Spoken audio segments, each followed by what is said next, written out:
Rucking is taking a backpack of some kind. Doesn't have to be this behemoth of a bag. It can be your school bag with 10 pounds in it, and you walk. Pretty simple. It's really good. It's a low impact exercise. Gets you into that maybe zone 3, zone 2 cardio, depending on how fast you're moving and the grade that you're walking up. But it's great for exercise. It's great to build a community. So it is a mode of training that we use here at Adapt or Die to bring people together, doing hard things, making them better physically, being able to overcome that physical aspect, but also the mental challenges that come with pushing yourself through these hard things as a team. So today we're going to talk a little bit about the gear that I would use when rucking. Now, you don't have to have all this cool stuff, whether it's this jacket or this backpack. You just need a backpack and some proper clothing and some shoes to get out and start rucking. But let's get into what I really like to use when I go rucking. So this gear is really cool, right? We want to talk about the backpack and all that. But before we talk about the backpack, it's important to talk about the clothing you're wearing and your footwear.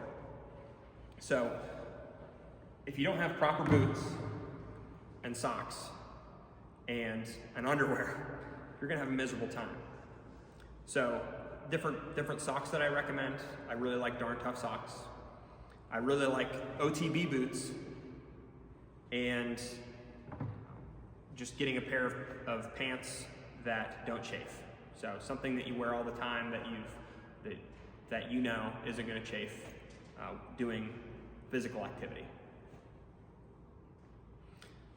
Because we're getting into the cold, we have a January Winter Forge Ruck March with Adapt or Die here in Wayne County. And there's going to be a link in the description if you're interested in something like that. Going on a ruck march as a team, overcoming challenges together, and just having a great time. You're going to be able to check that link out in the description. But as far as cold weather rucking goes, you have to have that good base layer underneath your clothing. So lightweight boots is no problem, but you're going to want to have a lightweight base layer like this, and then a wind layer. You're going to be moving, you're going to be creating a lot of heat. It's going to be, you're going to get warm really fast. So you don't want to wear a lot of insulation. It's very important when you're considering going on a ruck. And for your hands, I really like merino wool gloves, and then I have an outer glove. So if it gets too warm, I can take the outer glove off and still have something that's going to protect my hands from the wind. And I can adjust it as needed so I don't sweat a bunch. This jacket, it's one of my favorite jackets. It's made by Plat Attack. Again, you don't have to have this jacket. You can just have a wind jacket from, I don't know, Dick's Sporting Goods. But this jacket's really great. It's very breathable, but it helps so when it's windy, if I can remember, it's convection, I think, is when it's really windy, and that's gonna make you cold. So this cuts down on that, so I can stay warm enough, but not too warm when I'm moving. So that's a very basic overview on clothes. Have proper gloves, proper socks and boots, and some sort of fleece beanie for when it does get really cold. The next thing we want to talk about is what's going to be on your person. So this is just a chest rig that you might see military folks using. You don't have to carry something like this, but if you're an Army guy or first responder and have something like this and you want to come to an event, you can bring it by all means. It sounds a little cheesy, but we train like we fight. So if this is the stuff you're using for your department or the unit that you're in, bring it out so we can ruck with it. But if you're a civilian and you're not into all this camo stuff, that's perfectly fine.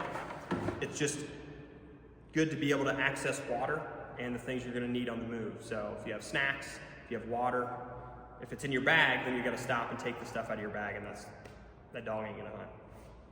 So I have my water that's easily accessible. I can put snacks in here and be able to eat and drink water on the move. As you're moving over miles, you're gonna be exerting yourself, and you're gonna need calories, you're gonna need salt, and you're gonna need water, hydrating you and getting the proper nutrients so that you can continue on. So having access to those things while you're moving is very important. In your rucksack, in your assault pack, in your day pack, it's important to have some sort of extra puffy jacket for insulation for when we stop and when we take a rest. This jacket and that base layer that you saw earlier is not gonna cut it when we stop moving. You're gonna get cold quick. So having some sort of insulation layer that you can throw on over your wind jacket is required. So this is a jacket, another jacket from Plat Attack. It's one of my favorites.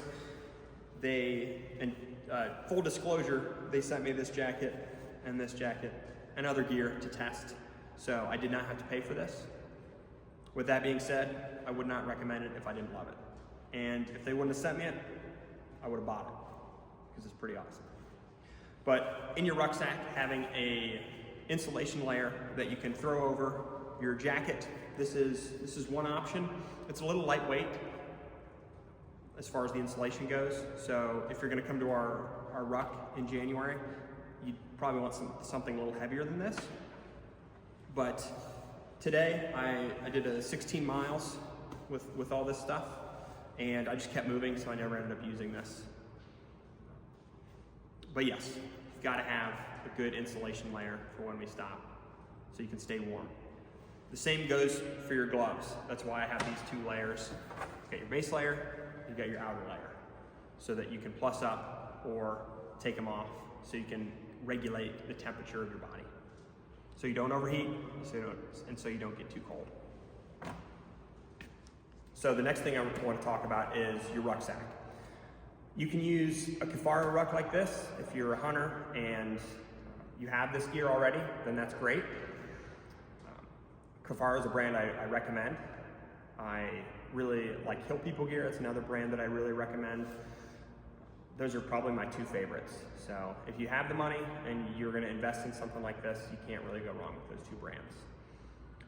If you have other options, if you're a backpacker and you have a backpack, those generally can carry up to 30 pounds, depending on the model. So those you can bring too. Big important things, having a quality waist belt with a lumbar pad. I like this waist belt because I can put pouches on it to carry my water, so it's easily accessible. And then this frame, I believe, is 24 inches, so it's sized to my torso length. It's very important when choosing a rucksack like this. If the torso length isn't long enough, then I'm not going to get any lift off of my shoulders from the frame, and then all the weight's going to be on my shoulders. I want to show you guys how to put a rucksack on.